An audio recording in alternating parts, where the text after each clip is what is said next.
Assalamualaikum warahmatullahi wabarakatuh. Nama saya Dinara dari kelas 5A akan menceritakan kisah Nabi Ismail dan Nabi Ibrahim. Raja dan rakyat negeri Babilonia telah tertutup hatinya. Mereka tidak mau menyembah Allah.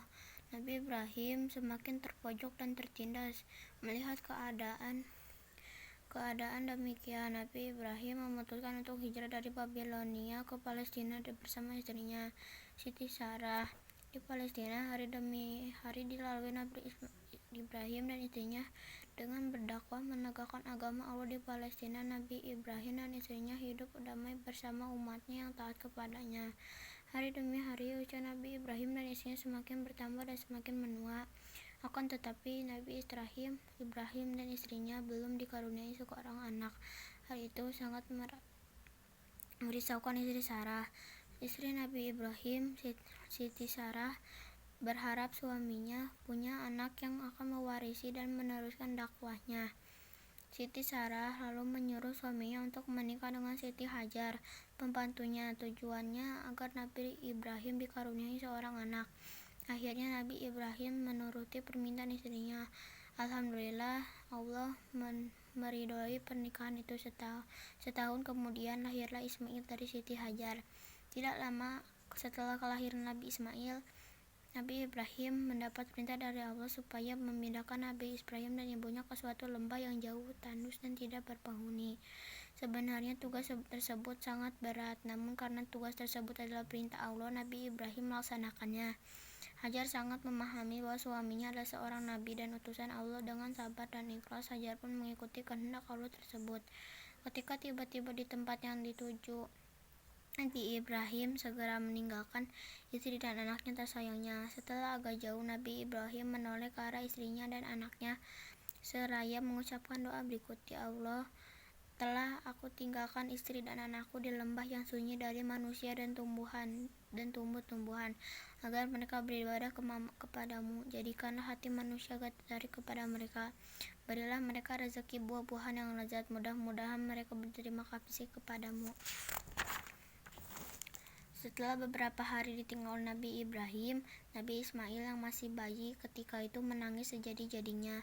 Bekal makanan dan minuman telah habis. Nabi Ismail tidak bisa minum air susu ibunya karena sudah tidak keluar lagi. Dalam keadaan seperti itu, Hajar memohon kepada Allah dan terus berusaha mencari sumber air. Hajar mencari sumber air berlari-lari kecil dari Bukit Safa ke Bukit Marwa. Hajar tidak putus asa. Hajar menyisir kedua bukit itu tidak hanya sekali, melainkan selama 7 kali. Usaha Hajar ternyata tidak membuahkan hasil. Hajar lalu pasrah kepada Allah, kemudian memberikan jalan.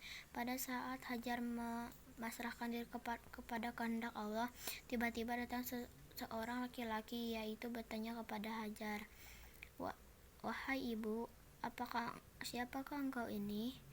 "Aku adalah Hajar, istri Nabi Ibrahim." "Kepada siapa engkau dititipkan di sini oleh suamimu?" "Kami dititipkan hanya kepada Allah semata." "Kalau memang demikian, maka Allah akan melindungimu dan mencukupi kebutuhanmu. Sesungguhnya Allah tidak menyia-nyiakan kepercayaan Ibrahim kepadanya." Laki-laki itu tidak adalah malaikat Jibril yang diutus Allah untuk menolong Hajar dan Nabi Ismail. Malaikat Jibril menunjukkan kepada Hajar tentang kesabaran Allah, yakni munculnya air dari dalam tanah bekas telapak kaki Nabi Ismail. Melihat hal yang demikian itu, maka Hajar segera mengambil air itu untuk buah hatinya, Nabi Ismail alaihissalam. Air itulah yang dikenal sebagai air Zam-Zam. Allah telah mengabulkan doa Nabi Ibrahim alaihissalam. Atas kehendak Allah, kota Makkah yang tandus itu kini menjadi kota tujuan umat muslim di dunia untuk menunaikan ibadah haji. Kota Makkah tidak pernah sepi dari umat Islam di dunia yang ingin melaksanakan ibadah di sana. Di kota Makkah letak Ka'bah, kiblat umat muslim di dunia. Pada masa kanak-kanak, Nabi Ismail merupakan anak yang sangat taat dan berbakti kepada ayahnya.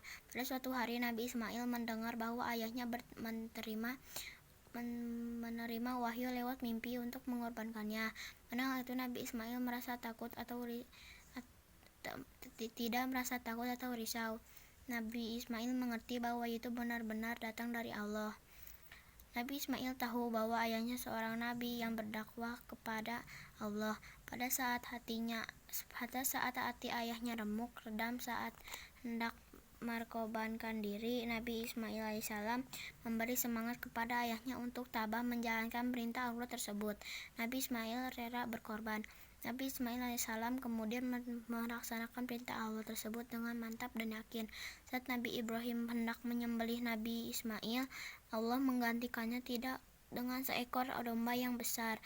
Selamatlah jiwa Nabi Ismail, dan Nabi Ibrahim pun tidak kehilangan ketaatannya kepada Allah Subhanahu wa Ta'ala.